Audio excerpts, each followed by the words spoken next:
Mac Power Users, episode 519, Workflows with Greg Pierce.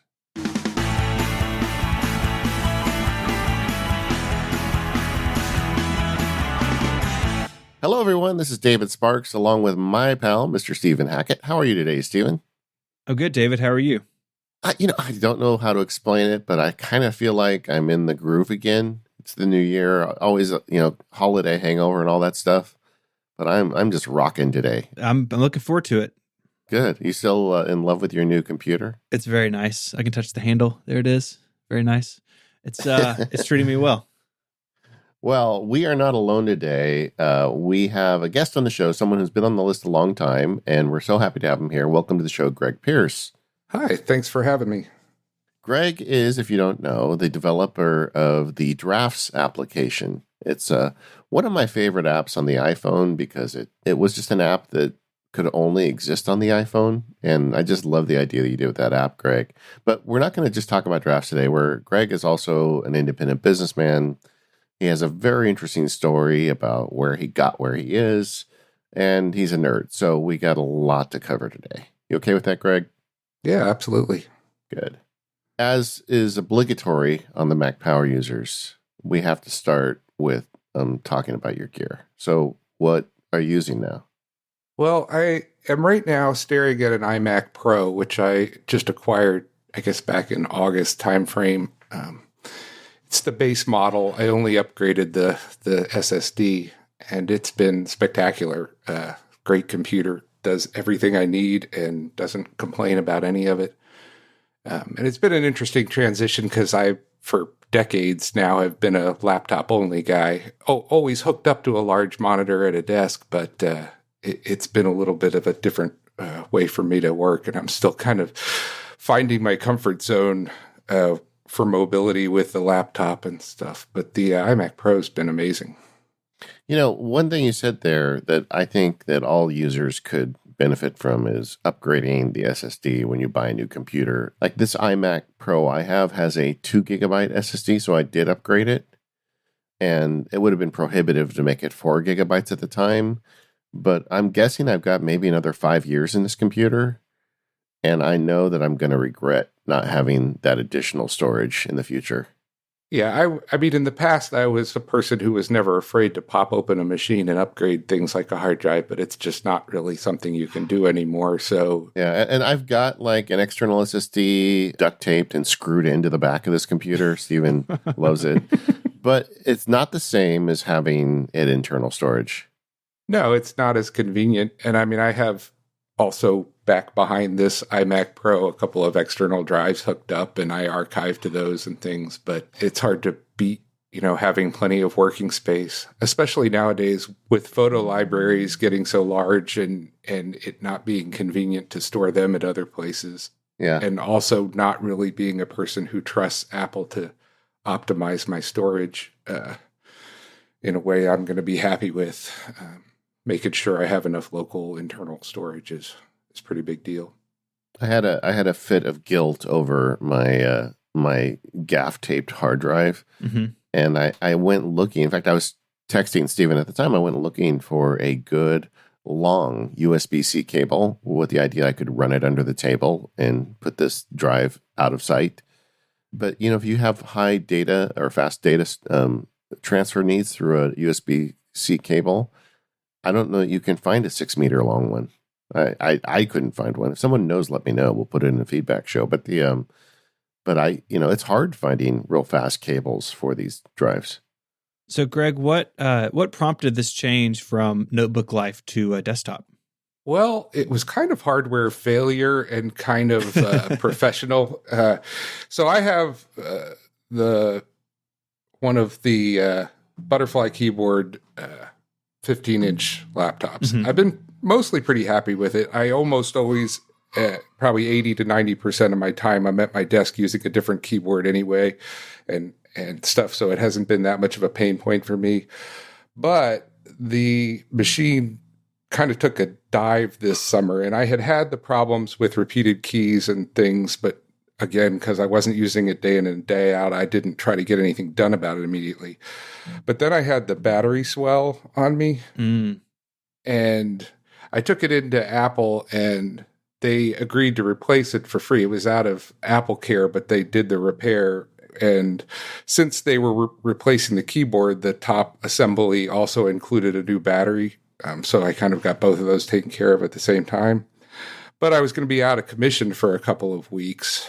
And I was also at the point that now that I was developing drafts for the Mac, and we were in the summer and I was needing to run Catalina betas and stuff, I just got to the point that I really needed to have more than one machine operational to be doing my work as well. So I decided it was time to take the leap and jump over to having one of each. Yeah, that makes sense. And you know, the iMac Pro is just such an amazing machine. I feel like every week I talk about it, so I won't go into a depth, but it's just, I don't know that I've ever heard the fan running this machine. And Swift compiles are not known for their efficiency, and so I spend a lot of time compiling code on this thing, and it never really never complains about it. Yeah, the only downside is I used to have this tradition where, like, when I would start rendering screencasts, I would go make a cup of tea, you know, maybe go outside for a little while. I can't do that anymore because the little progress bar goes too fast. It just finishes and I can get back to work. Darn that. Need another excuse to take a break. Yeah. There is a note you told me before we started recording, and you and I have known each other for a while. You've never shared this story with me, Greg, but you told me, oh, by the way, Steve Jobs once gave me a laptop. True story, sort of. I mean, it makes it sound a little more extravagant than it was, but the one and only WWDC that I've actually gone to, surprisingly, was at the end of the 90s. I never remember if it was 98 or 99. I think probably 99. And this was back at Moscone, and Steve Jobs did the keynote there. And their big hardware announcement that year was an upgrade to the PowerBook. It was the bronze keyboard model PowerBook G3, which was a nice new, sleeker, thinner upgrade to the old black PowerBooks. And during the course of that week, they announced during the keynote that they were going to give away 40 of them, one per hour, over the course of the whole week of WWDC. And since the keynote is 2 hours long, Steve drew names from a bin during the keynote, and I was one of those names. So he called out my name, waved to me in the audience and stuff. And did he literally give me the laptop? Well, no, it arrived in the mail 6 to 8 weeks later when the machines were actually shipping. But you can find that video on YouTube of Steve calling out my name. And I mean, it was funny. They literally wheeled out the raffle cage with everybody's names in it and wheeled it around. And I think maybe Phil stood there with him and wheeled the thing around, and he pulled a name out of the hat. In a continuing effort to express our appreciation to you guys, we want you to have some of the first ones. And so we're going to have a giveaway. And what we're going to do is, during the course of this week at the developer conference, we're going to give away 50 of these new PowerBooks. And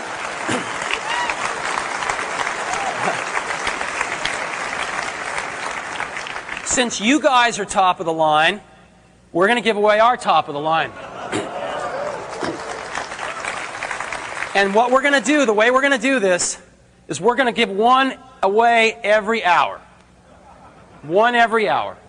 And we're going to do a drawing, and your name's going to be posted on the Internet Cafe, which is over there, once an hour, the winner's name.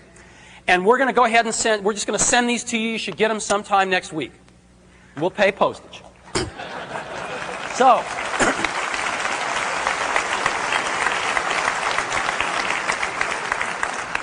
I get the honor to give away the first one. All righty. I have all your names in here.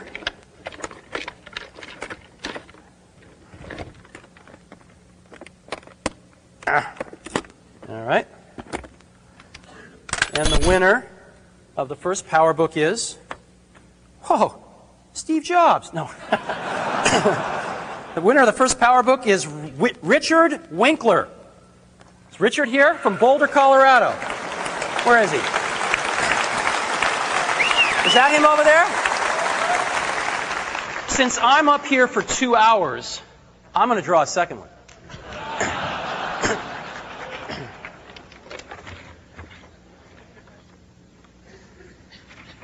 All right. Second one, Greg Pierce from Advanced Lighting Technology from Argyle, Texas. Greg here?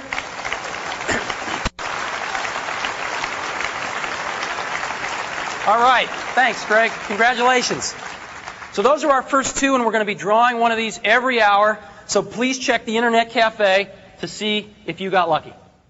All right. So you're now rocking 2 Macs. And how is that? I mean, I know it's been a while since you've run 2 machines, like syncing data and all that. Is it better or worse than you expected? It's not as bad as I expected. The keeping things up to date on both of them is a little bit of a pain, and I'm still adjusting to. I mean, for so many years, I have a sit-stand desk, and I've always had a monitor on an arm mount. I've got the iMac Pro mounted on an arm now too, and I always had the laptop next to the screen on a stand. I'd effectively used it as 2 monitors and drag things back and forth, and I can't do that anymore. I know there are ways I could make the laptop pretend to be another screen, but that's been a bit of an adjustment. And yeah, when I'm ready to just jump and go and run up to the library to work for a while, I've got to take some extra steps, more than just unplugging the laptop to make sure I've got what I need on it. But has not been too much of a pain point for me. And at times it's really quite nice having the 2 separate machines where I can be doing, well, really I have 3 things going because I also have my iPad on the desk right below the iMac Pro that I go back and forth to. So it's a different flow, and I'm not sure I've totally figured it out, but it's not really been a pain either. So which iPad are you using? I have the 10.5-inch iPad Pro, and, I have not upgraded to the current generation, but it serves my needs. I'm not an iPad first guy for much of anything, but it is pretty much the computer I use away from my desk around the house and such. I don't typically detach the laptop and take it to the couch or anything. So, if I'm doing a little bit of work over coffee in the morning on the couch, I'm doing it on the iPad. So email, productivity, support tickets, things like that, I'm often doing on it. Over the holidays, I was talking to a family member who said that she needed a new Mac, and what she just really needed was for me to do some maintenance on it. And it got me thinking about people who buy new Macs versus people who buy new iPads. Apple's done such a good job with iOS in terms of like maintenance. It just doesn't really have a lot of things go wrong with it. Not only on a hardware perspective, there's no moving parts, but also the operating system itself, when you delete an app, it takes all its data out with it. So you don't get a lot of cruft on an iPad. And I got thinking maybe that's why people keep iPads so much longer than computers, because they don't run into kind of the common user problems that you get with a traditional Mac. Well, I think, applications are more optimized on the iPad to run across numerous generations of it. And most of the things people use it for day in and day out, simple web browsing, email, games, are not that taxing. So once you've gotten to the level where you've got a new enough one that it's Retina and the battery's not toast on it, there's no reason to stop using it. Also, I think the users that are attracted to that model, kind of the simpler computer, they don't need to upgrade very often. Yeah, absolutely. I mean, if they're not looking to do anything new with it, they've got their set of things that they like to do on it. At what point do you say this isn't working for me anymore? It's not. It's going to be usually because of some hardware issue, like the battery doesn't work as well. And that is less of an issue on the iPad because it's got such a big battery relative to a 2-year-old iPhone, where you really start to notice the failing battery and such and want to upgrade. And you're typically not using it for things like the camera and the things that have made the most technological advances year over year in the iPhone are not the same things that get used so much on the iPad and make it a compelling upgrade. Now, you had said that you keep it on your desk with your iMac, so you've got 2 platforms in front of you all day. What are the breaking points? Where do you switch from one to the other? I am a bit liquid in that. there are times when I feel like I'm a higher level of discipline on my productivity. And in those times, I tend to segment out the things like social media and email and do them on the iPad and just not have Tweetbot running on my Mac, etc. And then it's a context shift to, even though I'm still at the same desk, I stop and look at the iPad screen and check on those things. And it's enough of a context switch that it helps me stay focused and not have those notifications popping up on my Mac and whatnot else. Yeah, that makes sense. I'm sure you probably do some testing too, because your app is on both iOS and Mac. Yeah, absolutely. Where does the iPhone fit into all this? I would actually say compared to a lot of people these days, I'm a relatively light iPhone user. Certainly when I'm out and about, the iPhone is what I have with me, and I use it for listening to music, listening to podcasts, checking on stuff when I'm out on the go. But I'm actually pretty good at not paying attention to the internet world when I'm not at my desk. I try not to be looking at Twitter when I'm out at a restaurant or things like that. So I'm not one who pulls my phone out of my pocket excessively when I'm out and about. So it's the mobile aspects of it that I use most, maps, navigation, music, stuff like that. But when I'm at home, when working at home, I'm usually at home. I tend to pick up, if I'm on the couch and doing some gaming or whatever, I'm going to use the iPad because I like the bigger screen. It's more convenient to use. So I'm still sporting the original iPhone 10, and I plan to get a full 3 years out of it. And every once in a while, there's times I'd like to have that nicer camera, but I don't feel like other than that, there's anything else I need in a phone that I'm not already getting out of this one. So you feel like the 10 has held up well over time?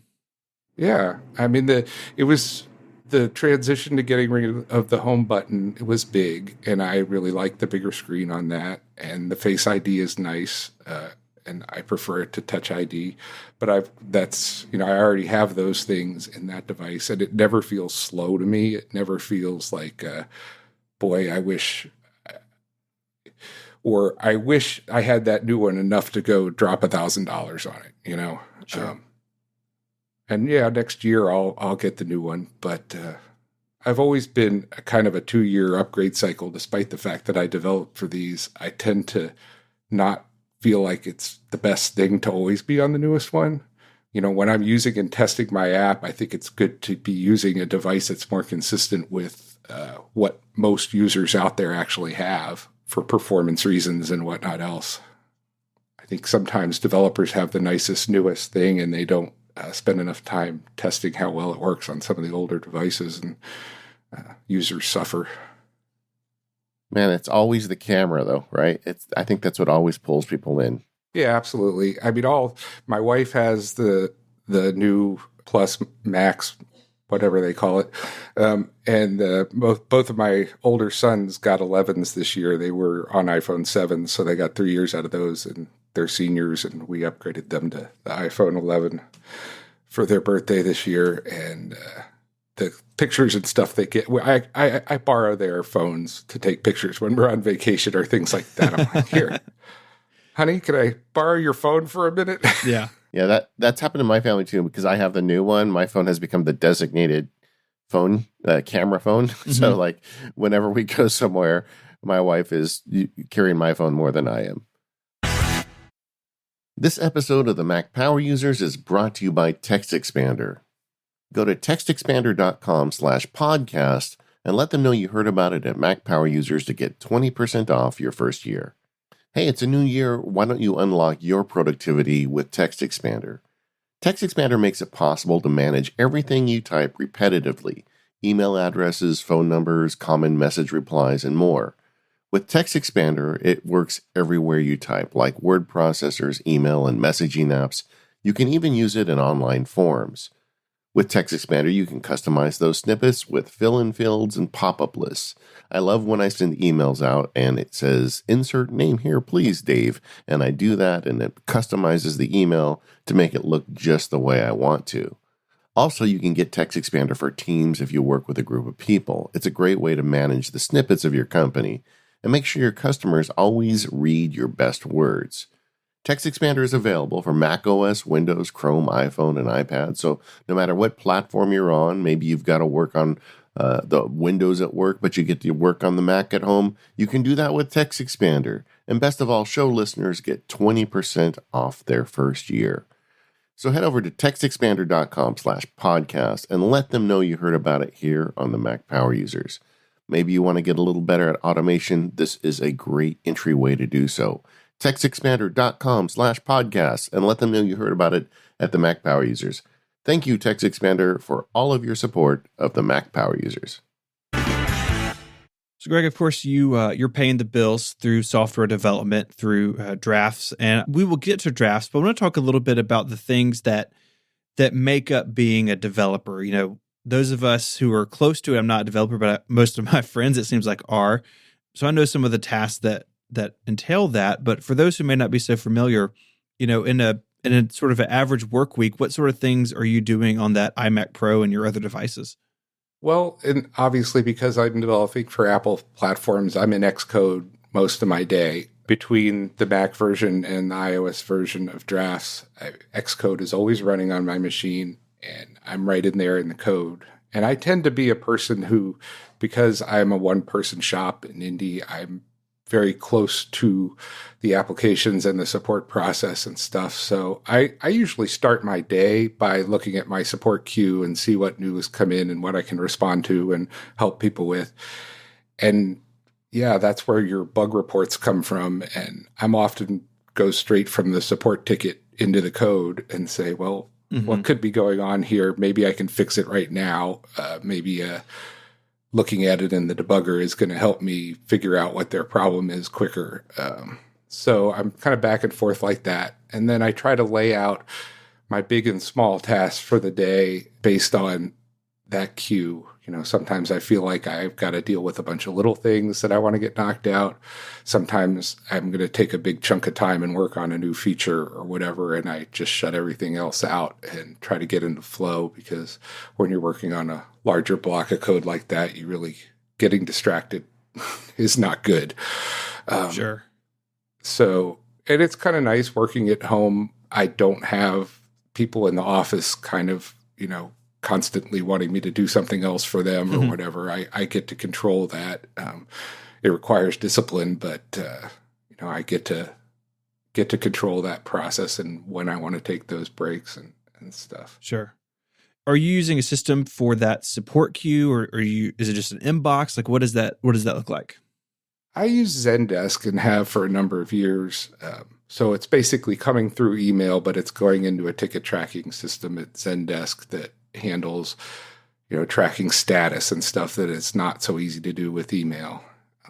I originally did it with just email, but it got too hard to keep up with it all and make sure, because things have ongoing statuses and threads, and maybe you have related bugs that you want to group together. And there's tools in there to create macros for responses that are really common. You know, there's probably a dozen or so stock answers that I'll often customize the answer for the specific thing, but they come up all the time about, you know, questions about how to work with their subscription or, you know, sync problems or stuff like that I have kind of stock troubleshooting answers to that are programmed into macros that I can kind of just click the response and work through it efficiently. Yeah, there's a lot of people that use Zendesk for development, but I think it could actually be used in other industries as well. Could you explain how it works a little bit? Well, I think there are more advanced versions of Zendesk than I have. I have their basic subscription, but it more or less, I have a support at agiletortoise.com email. That's what I publish. It's what's built into the app. If you click send feedback or whatever, it's going to open an email. I have it built into the app so that it includes some information for me about what version of drafts they're running, what version of the OS they're running and stuff, because those are things that come up often, and it saves a little back and forth to get it up front.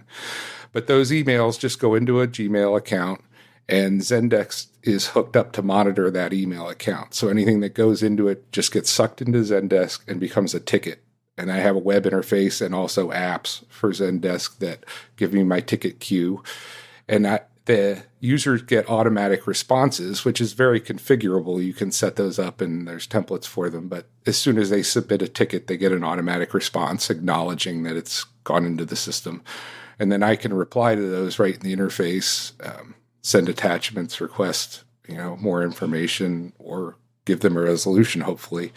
And I can have statuses attached to it more than you could in a simple email, like it's pending, or I can assign tags to related bugs. So it gives you a lot of tools that you would not get in straight email. But from the user point of view, it's an email thread. They send in a ticket, they get replies in email.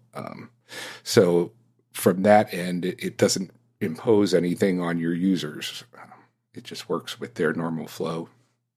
Yeah, I think that's definitely critical from the customer perspective. My last job, we used Zendesk, and that's exactly why we liked it. That the person on the other end didn't have to learn a system; they were just emailing us, right? And then you behind the scenes kind of got what you needed to make it more manageable. I think it's a very clever sort of super set of tools on top of email.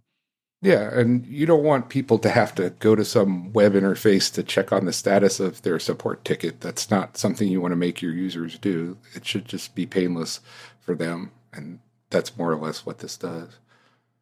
Yeah, I've got a client that has a computer service business. He goes into offices and sets up computers and whatnot, and he set that up for his business, which is not your traditional software business. It's not that expensive, and he told me it's changed the way he does customer support in a very good way. He's getting back faster. He's got a paper trail. He's very happy with it, and it got me thinking. This is a traditionally software development tool that I think could go much further. Yeah, and I think at this point, I'm still doing all my support work. And it is one of the first things a lot of indies outsource when they get to a certain level. And having a system like this lets you work with a team, too, if you bring in a part-time support associate to help deal with the low-level tickets and whatnot. It's still all in the same place. They could escalate tickets to you, So when you have a team involved, it definitely gets more and more important. And then you're doing the development work over on the iMac Pro largely, or how much do you split that between the laptop and the big computer? It's pretty much all on the iMac Pro. Because of the burden of moving code back and forth, even though I'm using GitHub, you're always pushing changes or you have branches and getting it all. It's just easier to be on one computer for most of that work. So while I can, if I'm going to go on vacation, if I go on vacation, I generally don't bring a Mac. But if I'm going on a working trip of some sort, I'll go through doing some updates and make sure everything's on the laptop, and I'll code on that for a while. But day to day, I don't go back and forth, really. Yeah, and the other thing a lot of people don't realize is Xcode takes a lot of screen real estate. So with that 27-inch screen, it would be hard to go back to a laptop. Now, Greg, you, in addition to, writing code and dealing with customer support, you've just got, like you said, you're wearing all the hats at Agile Software. So what are some of the other tools you use to get all that work done? Well, I mean, I am a small business, so the business end of it has to be managed, and I use QuickBooks for that, which is fine. I don't love it. I think everybody who uses it has a bit of a love-hate relationship with Intuit, but it works best with accountants. It's usually what they want to use. And so that's what I use. And it's not too much of a pain point for me because I have very low transaction volume at this point. I used to be doing more consulting work, billing clients and having to deal with invoicing and payments and stuff and tracking my time. But as it stands right now, I'm doing all my income from my products, and all my products are on Apple's platform. So I basically get paid once a month. I have to settle up my payments when Apple cuts me a check once a month. And my transaction volume for outgoing stuff is small. It's trivial. So the data entry and maintenance of the business itself is not burdensome. But, you have to keep your books. And I have some background in bookkeeping and stuff, so it was no burden for me to take on those responsibilities. And I just outsourced stuff like payroll filings and taxes to an accountant. So I do that stuff, and I just kind of minimize it. I keep up with it, but I would say I have one block of time a week where I catch up on reconciling the bank accounts and pay bills and enter any transactions that need to, and I probably spend a couple hours on that one morning a week. Hey, Greg, you graduated. I'm going to give away your secret here. You graduated from college as a music major. That is true. Yeah. I very much back-ended into development. It was not an intentional career choice. Yeah. And now you're running a successful software company. Tell us a little bit about how you got from there to here. I did a degree in music, but it was a program in music business. It was kind of geared towards working in the industry. So I also did a lot of business classes. And I was always doing stuff on the side. I was always a person doing projects and creative things on the side. And when I got out of college, I started a magazine with a friend of mine, a self-published arts and music magazine out of the DC area. And at first, I was learning desktop publishing to do that. And then I was learning automation to, make it easier to drop in all these articles we were getting. And I sort of taught myself that on the side. And then I also just at jobs, having grown up around computers, and this was late 80s, early 90s, I was kind of a little ahead of the curve for most people. And I was just using the tools available to make life easier and starting to automate things at offices and stuff. And I had a knack for it. And then, from there, these side projects grew. That magazine became a website in the mid-90s, and I needed tools to manage, what at the time was a pretty large website with hundreds of reviews of albums and poetry and interviews and stuff, and I had to manage all this data, so I was looking for tools to make that easier. So I started doing a lot of stuff with Userland Frontier in the late 90s and web development. And at the same time at work, I was becoming an in-house developer almost full-time at a job I was at full-time because I started developing FileMaker Pro systems for them. Payroll, invoicing, stuff like that. Is that what got you into Apple, the File Pro angle? Yeah, I mean, it was that time frame. I go back with Apple pretty much the beginning in the sense that there was an Apple II in our house almost as soon as they came out. But my dad was a mainframe programmer for IBM. So naturally, once the PC came out in the 80s, we kind of switched to that platform. And it wasn't until 95 when I went through serious pain points installing Windows 95 on a Dell desktop that I kind of threw my hands in the air and went out and bought a Power Mac 7200. And that's, never looked back, more or less. I've been a Mac guy since. But I interrupted you. So you were doing some programming at work. It sounds to me like your initial on-ramp was kind of web development, but then it turned into something else. Yeah, web development, database automation, and I was exploring stuff. I put out a shareware game in the late 90s, just kind of doing different side projects. I never knew that. What kind of game was it? It was called Turtle Dice. It was a Yahtzee game. Sure. It was written in Real Basic, if you remember it. All right. It was released for both Mac and Windows. Had Kaji shareware payments. Remember Kaji? Oh, yeah. Wow. Those were the days. But so I was just always kind of doing these things until I was good at them, and it was making people's lives easier at work, and I was doing side projects that I found interesting. So I just kept learning and doing more and more development work and found it suited my interests until suddenly I was doing it full time and not really doing anything else. You wake up one day and say, hey, wait a second, I'm a developer now. Yeah. And I had gone out on my own. I had worked for about 10 years in-house at a company doing a lot of this stuff. And I also had a lot of administrative IT responsibilities there that I did not enjoy, maintaining the machines and servers and stuff. And I kind of just said, I'm going to go development full time. And that's when I started the company and quit the job and just started doing consulting work. And that was before the App Store was around. But once the App Store came around, I said, well, this is a perfect opportunity for me to switch over to doing not just consulting and getting paid by the hour, but trying to develop some products. So. Yeah, it's an interesting path. And, there's a lot of people that have tried to do it, but you have successfully turned this interest into a full-time app development gig on your own apps, which I think is really the icing on the cake.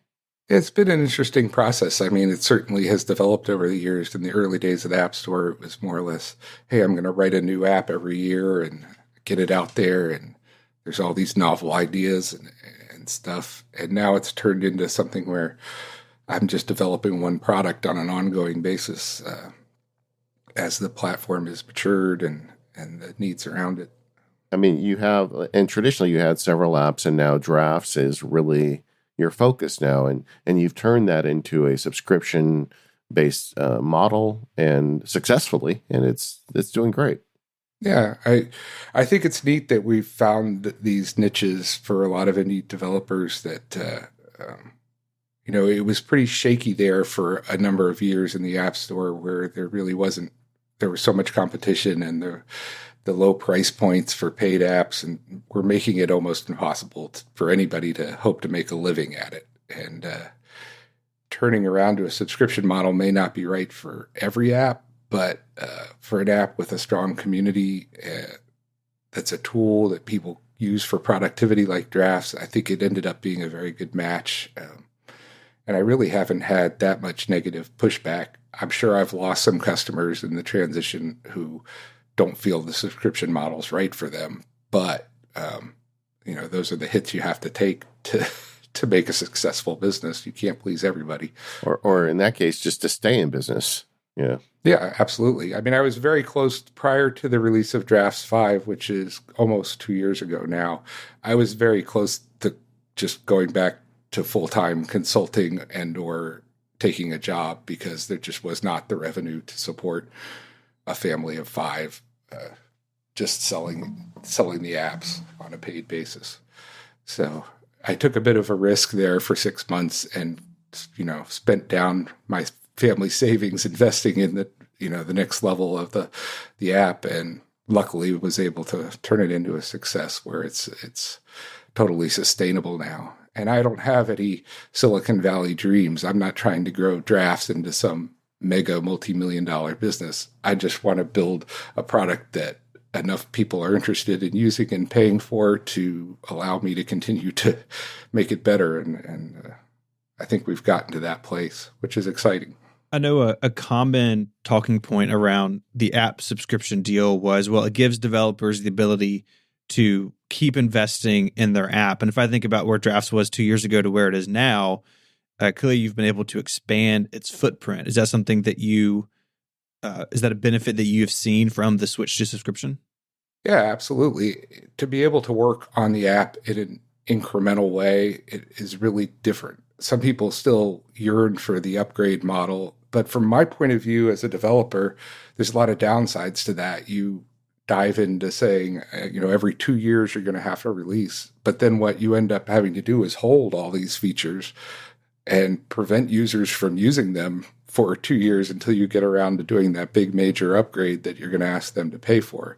And as it is now, I have a pretty significant release of Drafts about every 2 months now with new features, improvements, additional OS integration where appropriate and stuff. And the fact that I'm able to work on it full time and not have to worry about structuring the business around an artificial model of upgrades, I think has made it move so much faster and so much, more efficiently for the users as well as for me. Yeah, it's impressive what you've done. We're going to talk about Drafts later, but I'd like to talk about just the normal things you do with your computer as well before we get to that.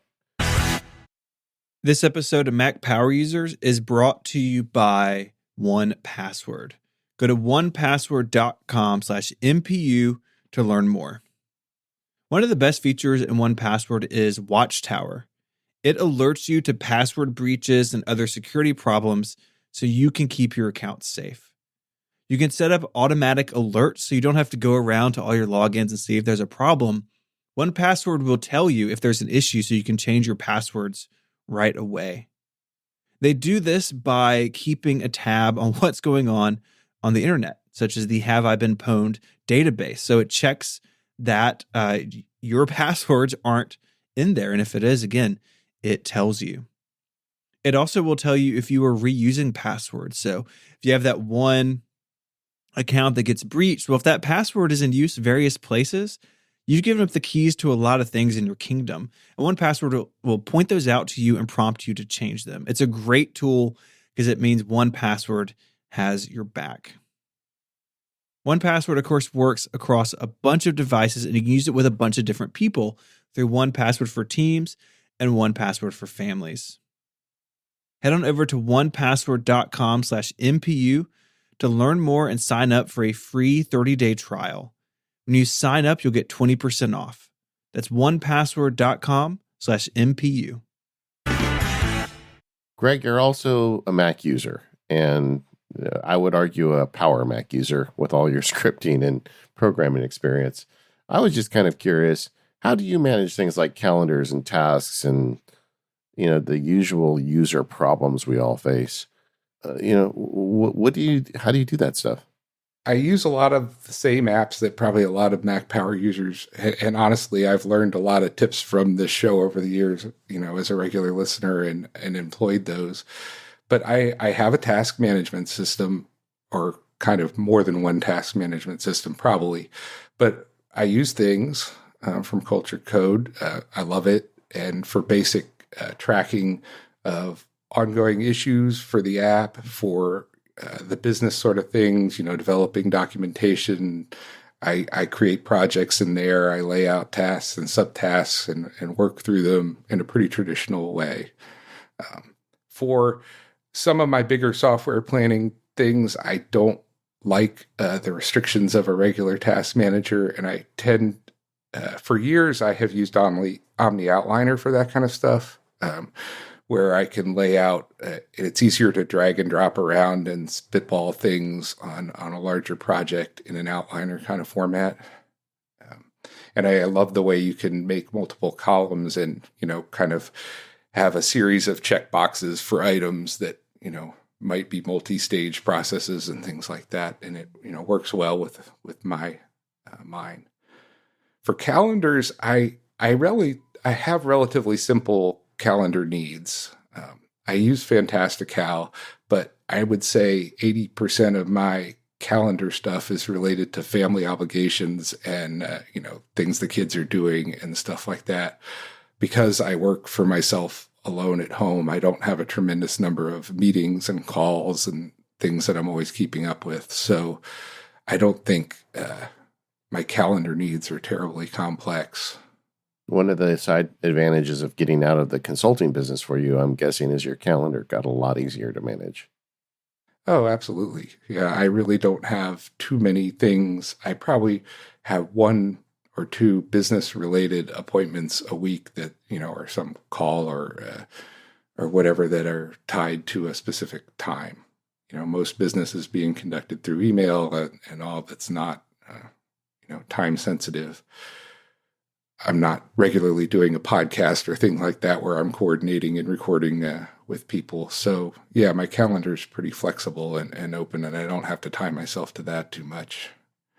Power tip for someone like you who doesn't have a lot of those types of commitments is just to, in your mind, pretend there's only one day a week you can do them, like pick a Thursday, and then go into the future only schedule the things on Thursdays. I did that for some of the stuff in my life, and it really simplified things. So there's nothing worse than having like one meeting every day. I'd rather have 5 meetings on one day, Yeah, absolutely.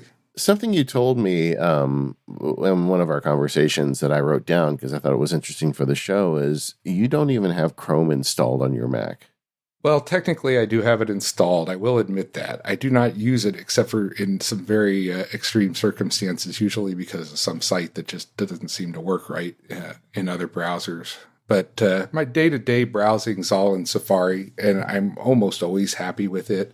And I appreciate, it syncs to all my devices. And with the tie-in on iOS, it's hard to compete with Safari across platforms. And then I also run Firefox mostly as a context shift, but I use Zendesk in Firefox, and I use Facebook in Firefox because I don't ever want to log into it on my main browser. But, Safari, does most of it.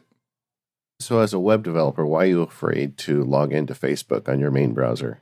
All the normal privacy concerns and ad tracking stuff. I mean, I run one blocker on Safari. I try to minimize my footprint and have the various do not track things enabled. Firefox has a nice extension called the Facebook, I think the Facebook container extension, that even though you're logged into Facebook, it does some additional work to block them from tracking your usage. And since I'm not doing much other browsing in Firefox, I don't have to worry too much about them tracking those sorts of things. I've shut down the Facebook profile enough to the extent that you get very paranoid when they still do manage to target you with very specific advertising, and you wonder, how in the world did... Yeah, I was just listening to Connected this morning, and Stephen was talking about how when he's watching the Amazon Prime Video app on his iPad and he opens Safari in his phone, that the video app on his iPad stops. Yeah. I got thinking, is it possible that it's just sending data over to say, oh, this is what he's doing on Safari for tracking? No, I think handoff is just completely broken in that app. But, you do raise an interesting point where the web is so much more complicated than it used to be, right? That you have to really think about these websites knowing what we're doing and setting cookies and limiting what things you do in what browser. And it's a shame that it's come to that, but I think you're far from alone in thinking that way too. Yeah. I do have fun manipulating Facebook's advertising algorithms to some extent by by segmenting them like this, and then it bleeds through, and Amazon manages to target you because you browse something on their website. And over the years, I've continued to intentionally click on certain ads to make things weirder and weirder. But on Facebook, I get mostly Amazon ads, and I get them for things like dot matrix printers or truly outdated and odd electronic things and stuff. Just based on my browsing history and what I click on and how little information they have about me. All right. Well, at least you're having fun with it. Yeah, absolutely. I did the thing I just can't get over is most people that don't listen to MBU don't realize how much tracking is going on. And it's like I was talking to a friend recently who told me that she turns on the private mode thinking that that's going to protect her. And I'm like, you don't understand. That's not going to protect you at all. It's all done at the IPN. But I don't think people appreciate how much it's not based on them as well, especially in the Facebook social graph.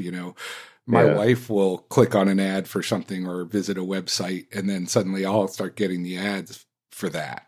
Because we're associated, and if they don't have enough data on you, they're going to use the data from the other people you're related to in one way or another, or are in your social graph that you interact with. So you can't completely protect yourself if you exist in a social network. Yeah, the last time I logged into Facebook was to post a message on the Mac Power Users Facebook forum that we've moved to Discord, and I put a link in. I think it's time I went in there and just shut that account down, but I was afraid to do it at the time because I was afraid nobody'd get the word that we'd moved. But I just really don't like Facebook. Stephen, are you a Facebook person? I don't think we've ever talked about that. No, I don't have an account. Yeah. Yeah. I'm putting that I'm writing it down right now. By the time the next MPU episode publishes, I'm not sure. The MPU forum in Facebook may disappear when I cancel my account. I don't know what's going to happen, but whatever. I don't love it, and I avoid Facebook when I can, but there's just still too many things in my day-to-day life that it's hard to avoid. Just family, especially local and neighborhood kind of groups and relationships in real life stuff, and things like the Facebook Marketplace has more or less replaced Craigslist in a lot of ways. So if you're just trying to buy and sell things locally, things like that it's hard to not participate in that space. Well, I think an excellent piece of advice is to segment that off outside of your main browser. If you're listening to the show and you do use Facebook for whatever reason, maybe try. Firefox was interesting to me because I haven't used that app in years. But I would be inclined to do it in Chrome, but I guess maybe that's just more meat for the wolves. Doing it there. I'm not sure. I've always had trouble with Chrome too, and I know a lot of people like it, but it always seems to have been a hog on my machines, and I have it hang more often on pages and things that I was using it as the secondary browser for several years, and Firefox really upped their game over the last year or two, and the quality of that browser is great, and I do think they care more about privacy and stuff, so I'm happy to be using it instead. Yeah, Firefox really has come a long way. I definitely recommend it as a second browser. I keep it around for that same reason, not for Facebook, but just there are occasions where you need another browser, and it is shockingly better than it was 3 or 4 years ago. Yeah, and the secondary browser is really a productivity tip that I think a lot of people don't take advantage of, because almost everybody these days has, between work and home, they have different accounts, like multiple Google accounts they've got to be switching between and stuff like that. And sometimes if you just use a different browser to segment that stuff out, it helps you avoid bleed over. It helps you avoid sending the Gmail from the wrong Gmail address, or opening up the Google Docs to the wrong context, or, things like that. Yeah. And there's a lot of good options out there. My wife, I don't understand why, when you're married, there's certain things you don't fight about. And one of them is my wife's tendency to want to use Chrome and Safari simultaneously, each with like 20 tabs open in it. And like just the other day, we were laying in bed. I'm getting ready to go to sleep. She's working on her laptop, and I can hear the fans going in her machine. And I said, just close Chrome, just quit Chrome. And she did. And then the fans stopped. I mean, Chrome it's not particularly friendly to your battery. Yeah, well, my wife pretty much exclusively uses Safari and has the same tendency to have 100 tabs open, and I think that's just as likely that one of those tabs goes awry and eats her CPU too. Safari's not completely safe in that area. Yeah. This episode of the Mac Power Users is brought to you by Squarespace. Make your next move and enter offer code MPU at checkout to get 10% off your first purchase. We're so happy to have Squarespace as a sponsor of the Mac Power Users. We both believe in and use the product. Squarespace lets you easily create a website for your next idea with a unique domain, award-winning templates, and more. So what do you want to create on the internet? Maybe it's a portfolio or a blog, or maybe even an online store. Squarespace is the all-in-one platform that lets you do just that. There's nothing to install, no patches to worry about, and no upgrades needed. You don't have to worry about any of that stuff. Squarespace has got it all covered. They have award-winning 24/7 customer support if you need any help, and they let you quickly and easily grab a unique domain name. And all of those award-winning templates are beautifully designed for you to show off your great ideas. We hear from listeners all of the time that are using Squarespace to run their businesses, restaurants, whatever. I use it to run not only the MacSparky website, but also my legal practice. People ask me who I hired to build my website because they're so impressed, and I get to tell them I just pay Squarespace $12 a month. Because that's all it takes, and you can get started with a trial with no credit card required by going to squarespace.com/MPU. And when you decide to sign up, use the offer code MPU to get 10% off your first purchase of a website or domain, and to show your support for us here at the Mac Power Users. Once again, that's squarespace.com/MPU and the code MPU to get 10% off your first purchase. We thank Squarespace for all of their support of this show and Relay FM. Squarespace, make your next move, make your next website. So, Greg, I've never told you this, but several years ago, I was in the middle of a heated trial. I was staying at a hotel in downtown LA. It was one of those things where you just had to be there every day. And as I was finishing my day, a friend of mine sent me this link, said, you got to try this app, Drafts Out. And, I thought I'd seen it all.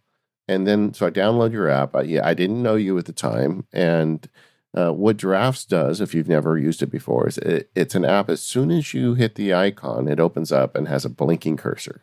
So you can immediately start typing, which I had never seen an app do that before. Every app that I'd seen before, you had to create a file or set a directory, do something before you could start typing. So first, I was love at first sight. It's like, oh, I open this up and I start typing or dictating with Siri. And then you added all these actions where once you finish the text, what do you want to do with it? You can send it off to, a pre-designated text message recipient, or you can create an email from it. But it's just an app that you can open up and create words that you do other things with. And it pushed all of my automation buttons. And also, it did something for me. It was like a new type of app. And as someone who loves the stuff like I do, there's nothing more delightful than seeing a developer come up with just a new way to think about this stuff that changes the way you do your work. And that night, after I downloaded the app, I wrote like 7 emails, added tasks to OmniFocus, and I did everything in your app. And that I started something that I do to this day, is opening drafts and putting things in. And I just wanted to talk about, in hindsight, it's obvious that this app should have existed on the iPhone, but how did you get there? How did you create it? I really did have an aha moment with Drafts. I mean, I was already developing some apps for the App Store, and so I was clearly thinking about new ideas and what would make a good app. But it really happened in a moment for me, and this was 2011, 2012 when Drafts first came out, and I was first working on the idea. And if you roll back your mind to the iPhone of that day, a lot of things have gotten better in iOS over the years, but a lot of things were super clunky back then and super difficult. There wasn't the multitasking tray, and we had just gotten copy and paste and stuff. And what happened for me is I opened up the email program, started a new email to my wife about something. I don't even remember what it was about at this point, but halfway through writing that sentence, I realized, well, this is more urgent than an email. I really should text her this.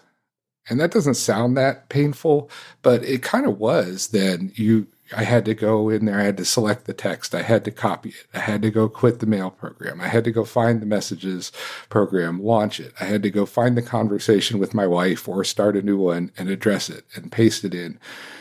And as I was doing this, I thought, I really shouldn't have to make all these upfront decisions about my text. I should just be able to open up my phone and type something and figure out what I want to do with it later. Maybe it's going to be a note in Notes. Maybe it's going to end up being a text message. Maybe it's going to just sit there for a week until I act on it later because it's email I started drafting that I decided doesn't need to be sent right away or whatever. And I thought, well, I just really need a place like that. I need to not have to think about it. I don't want to have to name a file or create a folder or go find the right app. I just want to launch my phone and type stuff. I want to get it out of my head. I want to be able to capture it and put it in the phone. And that's the core concept of the original version of Drafts. And then once you captured it, you needed ways to do something with it. You needed ways to get it out of there and do something with it. And that's where the actions started being born. And, the first version was very simple and had a stock set of, a dozen or so actions that you could message it, you could email it, you could tweet it. And that just has grown over the years to, service more different kind of needs and workflows. But that was the core concept, to just be a, place to capture stuff. And it fits in with the getting things done GTD philosophy of, emptying your head and getting those ideas out with as little friction as possible. So that's what I tried to build with the app, is a simple place to dump those ideas. Well, it's kind of revolutionary in its simplicity. And like I said, for me, it was just the perfect app. One of the tricks I do with Drafts is it's one of the few apps that I put badges on for. And I have a badge for anything that's in the inbox in Drafts. So then every time I look at the screen, the badge offends me. So I go in Drafts and deal with the text that I've added to it recently. But it's just such a just such a great idea. I was thinking as we were prepping for today's show, what are some other apps that have like blown me away like that? Like something that only, only on this platform could this work for me. And like mind mapping comes to mind because mind mapping on iPad is a uniquely different experience. But Drafts really is something that said, we're going to give you a new bag of tools because you've got this different platform. And my hat's off to you. And I'm so happy that idea has turned into a career for you because it deserves to. Well, thanks. I appreciate that. I was kind of amazed. I thought I had a good concept when I put it out, but I really was amazed that it clicked with as many people as it did, and found a home. I kind of thought it would be a niche app that a few people would like, but it did so much better than that, and it really it's exciting to see the way people have grown with it. Now, as an automation nerd, you're also responsible for something that I just want to talk about in the show, and that is you, and I believe, was it Marco Arment? I know there were several people working with you at the time, but you guys are the ones that first started coming up with these URL schemes.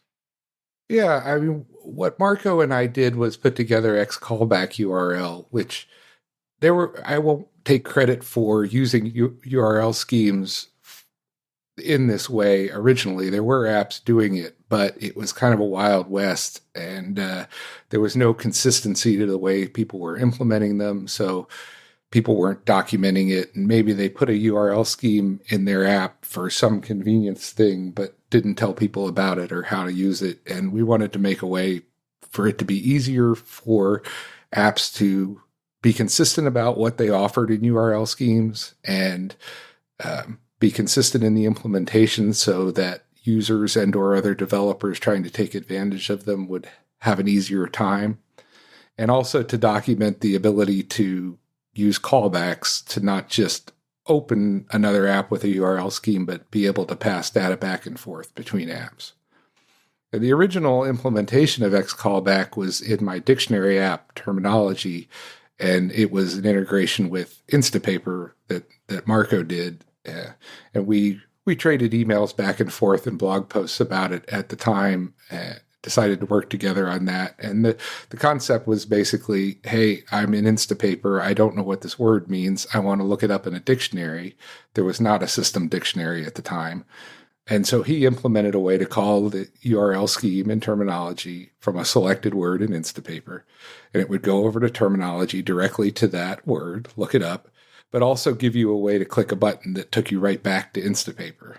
And again, at the time, there was not a multitasking tray and stuff on the iPhone, so it was a much more painful process to do things like that. So it was a quick way to create some efficiency. And I really ran with it after that with Drafts because, as we discussed, once you have this place to capture text and you want to do things with it, you want to be able to send it to other apps. It was a perfect, way to expand Drafts is to encourage other developers to implement these URL schemes so that Drafts could send that text over to them, be it other notes apps or task managers or whatever else. And at the time, there was no way to share data between apps on iOS. And as a user at the time, it used to just enrage me because I had apps giving me good information that if they could only talk to each other. Having been used to things like AppleScript, I was thinking, well, why don't we have that here? Mm-hmm. And you guys really scratched an itch. And I mean, the reason that, the whole reason that we get some of these automation-friendly apps on iOS, to me, goes to those emails between you and Marco starting a uniform system of URL callback. I mean, I don't know how we would have shortcuts today if you guys hadn't started us on that path. Well, I certainly hope that we would have gotten there anyway, but I think it pushed Apple in the right direction. I came from the background of doing this stuff on the Mac, just like you discussed, with AppleScript. And, I was writing automations to use Userland Frontier and AppleScript to pull data from databases and put them in PageMaker or Quark and, do those kind of automations that were just part of the Mac ecosystem. And it was painful that there was no way to do that on iOS. And, you kind of wondered at a certain point with the sandboxing architecture of iOS if Apple was ever going to go that route or not.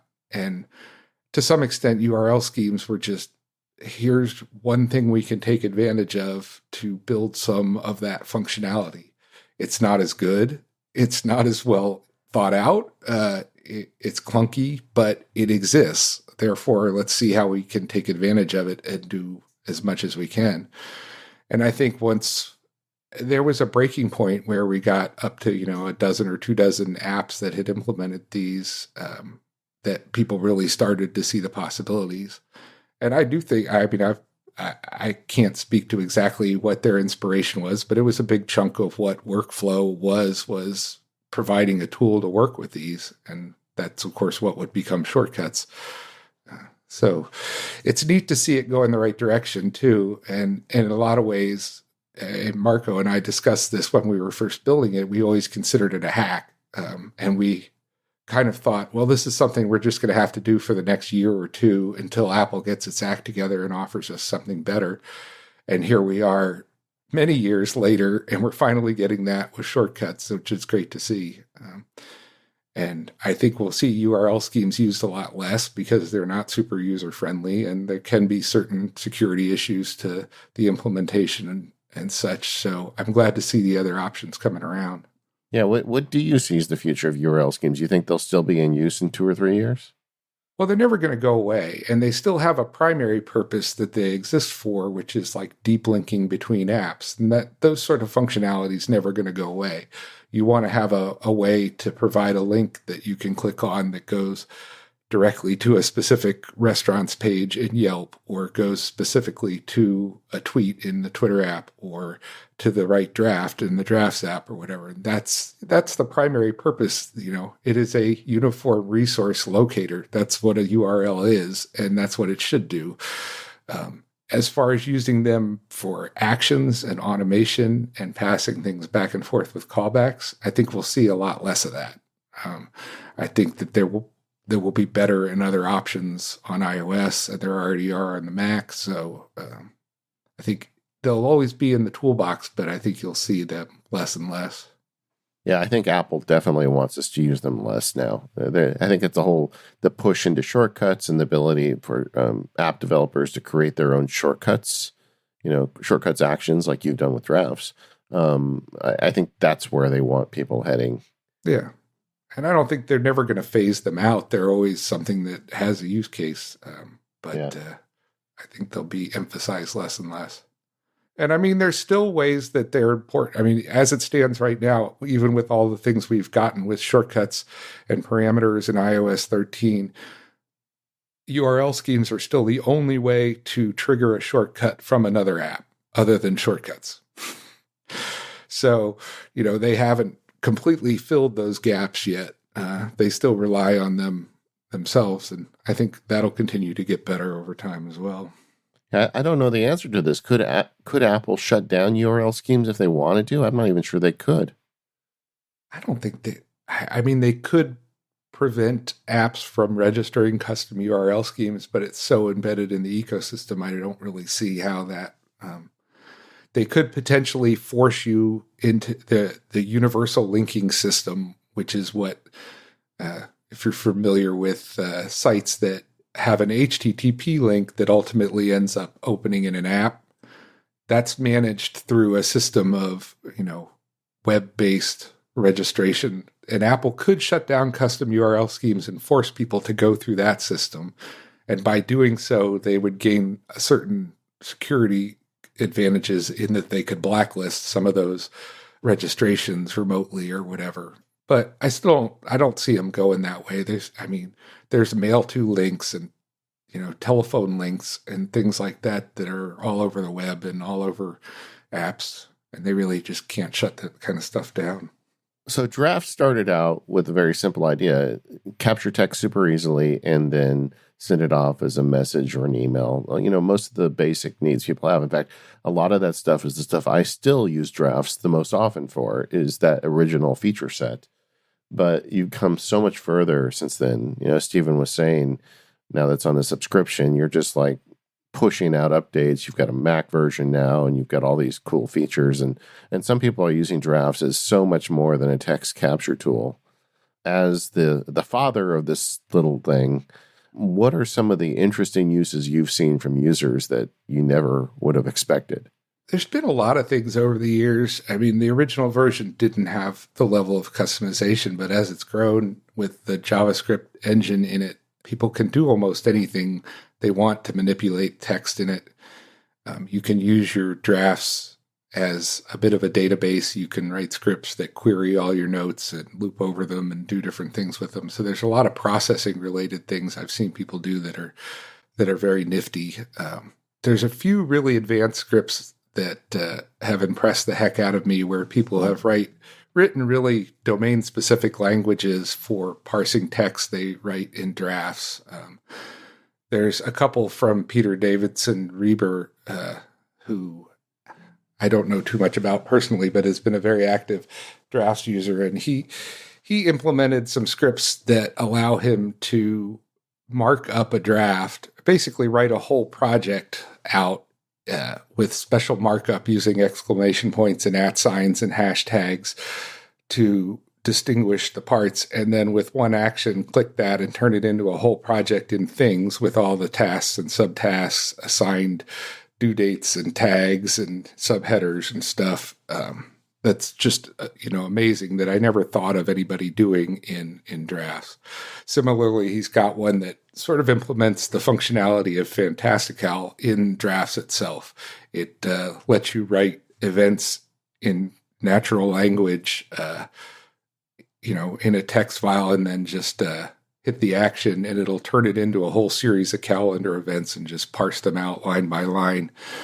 Those sorts of advanced uses like that, I really never imagined people doing in drafts. When I put the script engine in, I thought people will use it for stuff like converting text to uppercase or lowercase, or cleaning up little bits of text, things like that. And to see people doing more advanced things like that with it is super cool and amazing. But day to day, the things I see that people have made the most productive use of it are relatively simple and not that advanced. Setting up actions that let them use templates for things like meeting notes and stuff. They can come in and hit an action and have drafts prompt them for a couple things up front about like what date this meeting is and who are the attendees, and have it all go into a template. And then have actions that at the end of the meeting, just tap one button and it sends that meeting note out to Dropbox in the right folder and emails it to the people who were at the meeting, etc. Just time savers for people who have repetitive tasks. Those sort of automation things are super neat.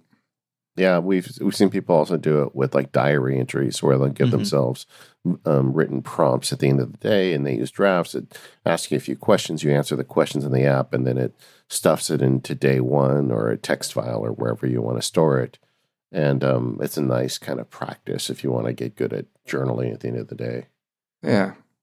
And Drafts tries to create, there's a lot of system features that are accessible through the scripting that you just can't get in most notes apps. And the thing I use it for that is one of my favorite uses of Drafts is just managing shopping lists, especially for the grocery store. You can have checkboxes in Drafts, just like you can in Notes. But I used to do this in Notes back before I had these features in Drafts, and it was kind of painful. I don't know if you've used the checkboxes in Notes a lot, especially if you're on your iPhone and like you're at the grocery store, but the text is small and the checkboxes aren't that big, and your phone keeps going to sleep. And then you go to hit one of the boxes and you end up selecting text instead and stuff. So in Drafts, you can combine a bunch of the features to make that easier. There's different syntaxes in Drafts, and each syntax lets you save your font size and margin settings and stuff specific to that. So that I have a list syntax that has a very large font. And then I can script Drafts with an action that puts it in a mode that prevents it from editing the text. So I'm at the store, I've got my list. I don't want to edit the text. I just want to check off boxes. So that prevents that. And it also prevents the phone from going to sleep. So I can set it in the cart in front of me, and every new item I get, I don't have to go wake up the phone and give it that funny Face ID stare to get it to unlock and get back and check something off. It just stays awake. Those sorts of things just make your life easier when you incorporate them in your flow. Or even just making something a checkbox item in drafts is easier than notes, because in notes, the way they do it in notes is the same way you would have done it in 1985. You select, I don't really mean that as a cut, but it just kind of, that has not evolved. And with drafts, the whole idea is you just start typing and things happen. And there's something kind of great about that if you want to, get over the small learning curve to figure out how to do it. Drafts for the Mac. This is something that I've wanted for years. I know if I look through our email thread between each other, I'm sure there's a lot of emails from me to you about this, but I work in front of a Mac all day, and I frequently get telephone calls as a part of my job, and I want to take notes on the call. And I always had this thing where someone would want me to talk to me about a project. And on my phone and on my iPad, I always knew exactly what to do. Hit the drafts icon and then start taking notes, and then I can put them wherever they belong later. But on the Mac, there really wasn't an app that did that for a very long time. I mean, like earlier, you could open notes, but then you've got to create a note, and you've got to figure out where that note's going to go, and it's a temporary place for text. So if you don't forget to get rid of it after you move it later, you've got this kind of bloat in your notes library of little bits that you don't even know what they mean in 6 months. So I always wanted drafts, and we got that now. What is it? I don't even know. I think it's Command-Shift-2. Is that it? I don't even know what it is. I push a button and a draft opens for me, and I start typing. And first of all, again, congratulations on getting that out. But what was involved with going from iOS developer to Mac developer? It's something I had wanted to do since years back. Early on when I was doing a notes app, I started getting those requests for a Mac version, and I wasn't really ready to do it at the time, resource-wise, and I kind of dove back into redeveloping. When Drafts 5 came out, I rewrote the app from the ground up, and I took that opportunity to address the things that were not cross-platform and try to develop all the core things in a way that could be cross-platform. So from day one, I had a Mac project in Drafts 5. It didn't ship till later. It wasn't the first priority to get it out, but all through the process, I was developing it with the intention of bringing it to the Mac. So, of course, I was doing this long before we had Catalyst or anything, even as a twinkling in our eye. So I did it all in AppKit, and I'm really glad I did. I don't think that Catalyst is going to be ready for an app like Drafts soon. I think there's great things about it, and it's going to get better, but I think something that's a core productivity app like Drafts just would not shine in that mode. So by the time I shipped Drafts 4, a lot of the core stuff, the note storage, sync, things like that, the editor, were all written to be able to run on the Mac as well. And then I really just had to develop the rest of the UI to get it polished and get it ready. And it's been interesting. There's a lot of differences between the platforms, but I've done some Mac work in the past, nothing on this scale, but I was prepared for what I was getting myself into, and it's been a great process. I mean, I love the Mac as much as I love my iPhone, and it's great to have the app on both platforms and bring that level of functionality everywhere. Are you finding your users are using it differently on the Mac than ways you anticipated? I think so. I launched the Mac version earlier in 2019 without any of the action support. And I did it because I didn't want to hold off for the action support to be completely ready.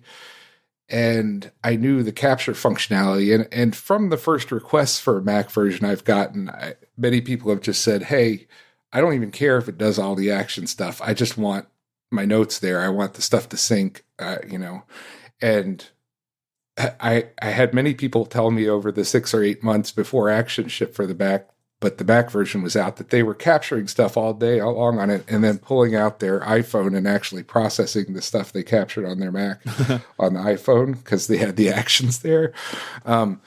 But I do think it's made drafts much more attractive as a long-term storage space for notes. Its heritage has been capture and then forward that stuff off somewhere else. And I see a lot more people using it now with the tagging in the workspaces, and the text never leaves there. They're using it as a full-time note solution that they're organizing the information in and stuff that is, a much more mature use of drafts. And it's neat to see it get to that level. Well, at this point, you've got a very mature iOS app. You've made it to the Mac. You've got actions installed. To what extent can you share to us the future of drafts?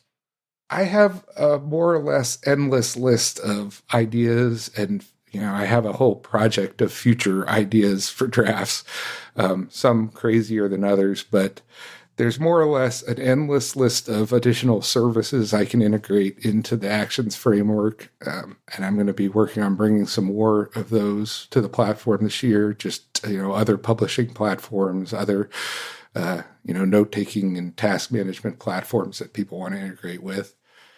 The two biggest items for 2020 are providing support for custom syntax highlighting definitions and for custom themes. And that's going to add a lot of flexibility to the app because as it stands, Draft ships with good support for Markdown and for task paper and, for plain text. But a lot of people want to use other formats or custom syntax definitions for things like org mode or other things I get requests for. And this will allow the community to build those and share them. Same thing for editor themes. People always want to customize their colors and stuff, and bringing those to the platform is going to make that a more pleasant editing experience for people. Well, I look forward to seeing what comes out next. This episode of Mac Power Users is brought to you by Booz Allen. Modernizing for the future is a challenge, especially for large organizations. You may need to integrate legacy systems with new technology and incorporate AI and analytics to work more efficiently and make fast decisions. And everyone needs new ways of thinking to move to what's next, whether for government or commercial goals. Booz Allen understands that they're helping some of the world's largest organizations modernize. They understand that the missions of government and industry need to adapt to constant change. They provide open source solutions so clients can integrate innovation from anywhere, whether from visionary startups to major contractors. Plus, they're helping clients power new technologies with analytics. And because security is everyone's priority, they integrate their capabilities with intelligence-grade cybersecurity. With Booz Allen, integration means putting you in control of innovation.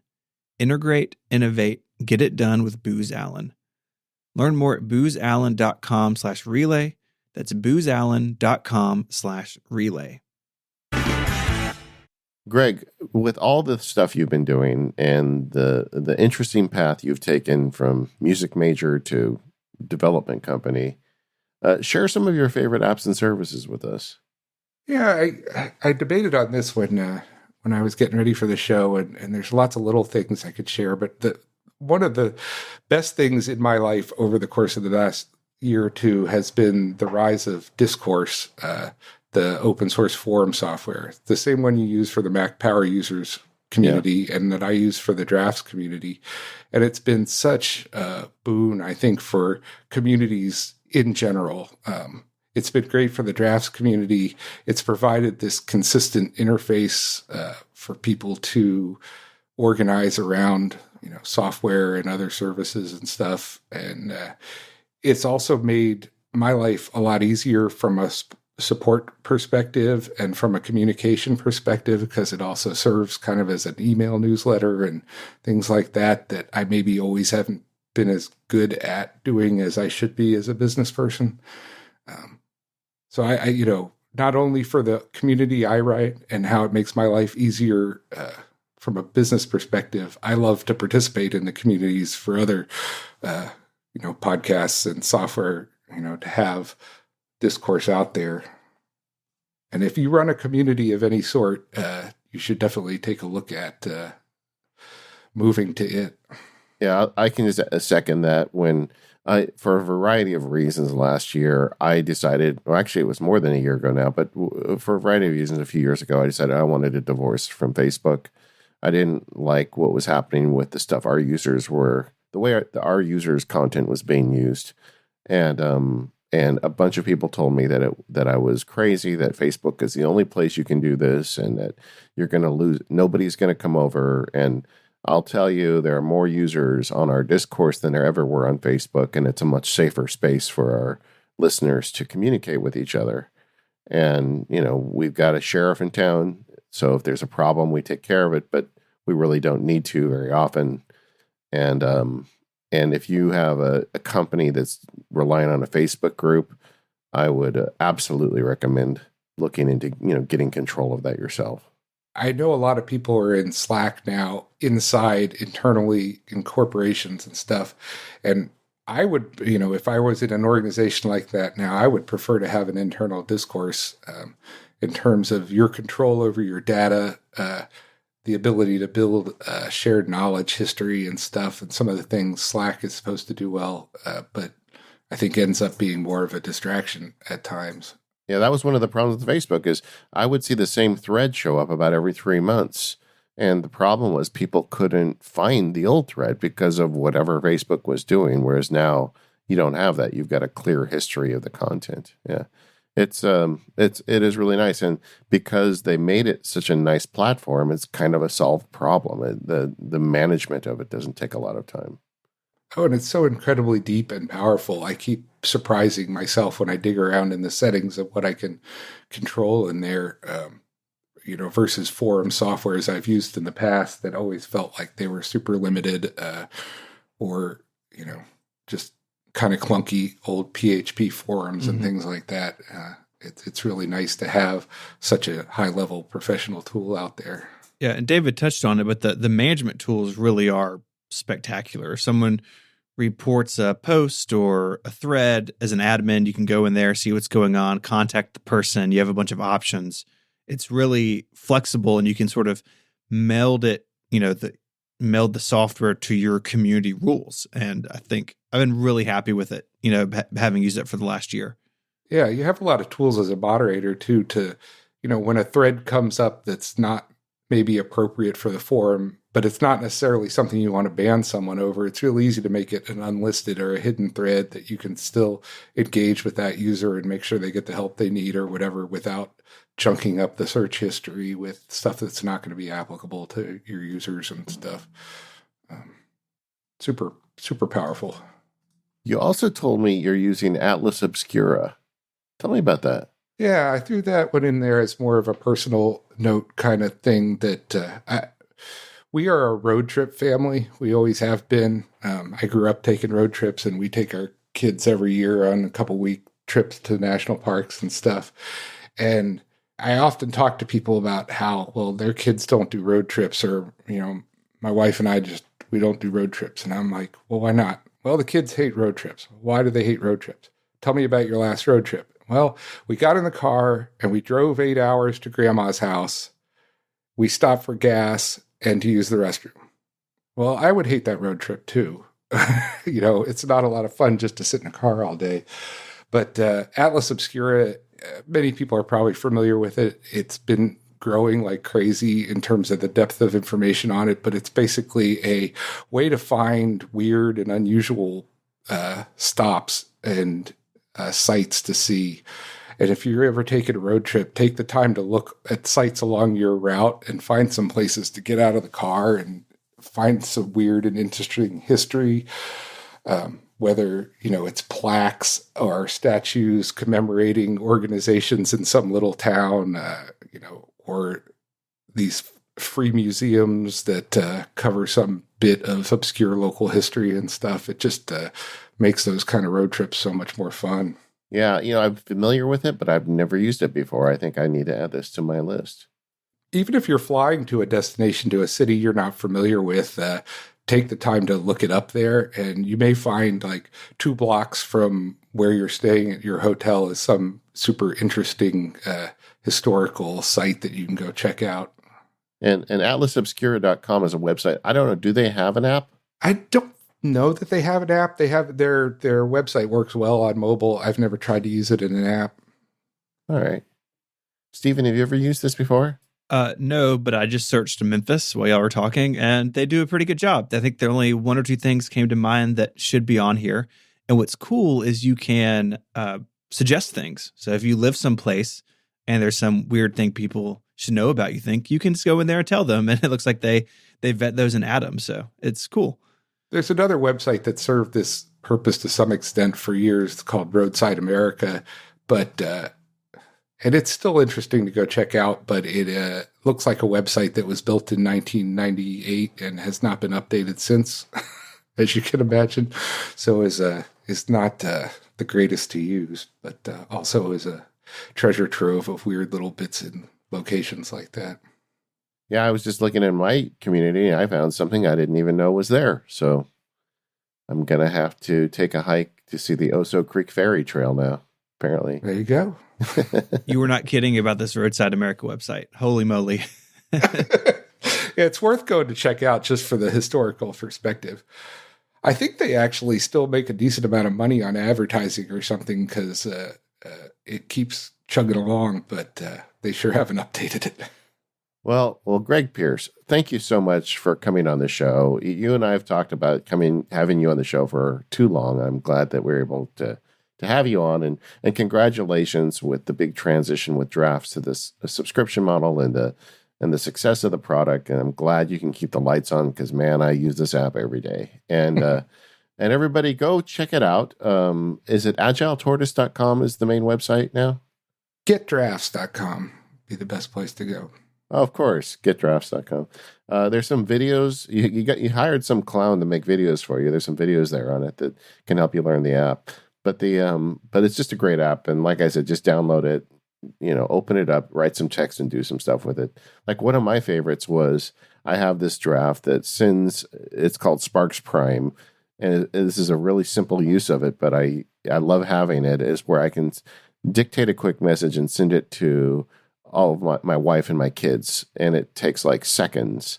And I always feel like, being in Southern California, when the earthquakes hit, the cellular network works for about 30 seconds and then it stops, And so like it's a great emergency contact app for me in that sense. I just open it up, dictate it. If I'm okay, I'm at whatever location and push a button and it gets out to my immediate family before whatever, the network's cellular goes down. Just a silly use, but it's nice to have it. That doesn't sound so silly. Yeah. But I also use it for like saying, hey, let's all meet for dinner or something like that. I use it all the time for just reaching out to the Prime members. And you can do that in the Messages app, but you open the messages, then you've got to scroll through the list to find where's the last time you talked to all three of them and make sure you don't pick the wrong one where you accidentally had one other person in it. I don't know. It's just so much easier with Drafts. But I'm straying again, Stephen. I'm trying to not do that as much. Thanks for coming to the show, Greg. Thank you to our sponsors today. That's our friends over at 1Password, Smile, Squarespace, and Booz Allen. We are the Mac Power Users. You can find us at relay.fm/MPU. You can find Greg over at getdrafts.com. Greg, do you tweet? I do, at Agile Tortoise. All right. You can find Greg on Twitter at Agile Tortoise, and we'll see you next week.